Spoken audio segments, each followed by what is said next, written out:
20世紀年輕嘅教學人，無論係時間、人媒，也係運氣嘅方式，全部都繞口到東洋跳。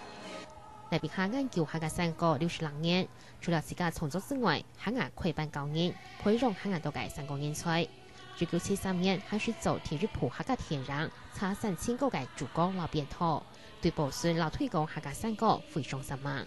他到山當人做事嘅呀，就說外甥，他9萬人唱歌，就做乜東西？他嚇了一跳哦，好好聽哦，這個社會嘛，你我啲好聽冇聽，我你唱緊乜嘅歌呢？就客家嘅山歌啊，我就拜託，再唱一遍給我聽好不好？他說你真的那麼喜歡嗎？我說好哦，他就真的再唱一遍給我聽，我就迷上了。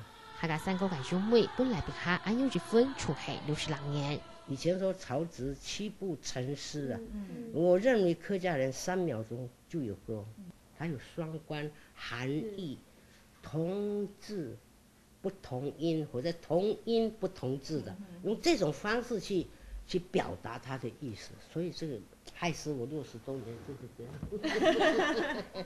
嚟別下衝條攀山個人，萬難亦可以彈歌，甚至係拜師學唱。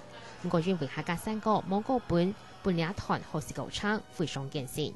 我學嘅時間好可憐了，你老師怎麼教我，我馬上輸入腦筋，在我有生之年一定要把這個東西搞到後代愛所有。隨住調整嘅世界，啲廣播電台從世界嚟別下，處理住媒體嘅力量，流向新配組、口語進口、3個4口。電台嘅時候工具實用啊，各位鄉親啊，你說聽我唱山歌一簡單但是啊，我冇歌詞咧，你慢研究提供出來，用這種方式去收集所有我們客家錄音家有記憶的東西。